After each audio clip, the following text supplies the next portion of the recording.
sa amin pong sariling pagsasaliksik at pagtukoy sa partikular na budget allocation sa panahon ng panunungkulan ni Pangulong Marcos Jr.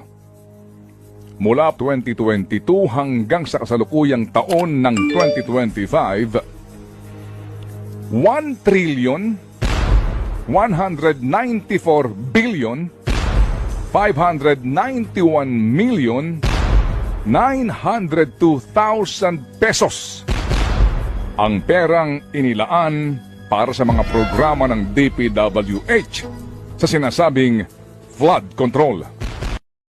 Sa amin pong sariling pagsasaliksik at pagtukoy sa partikular na budget allocation sa panahon ng panunungkulan ni Pangulong Marcos Jr.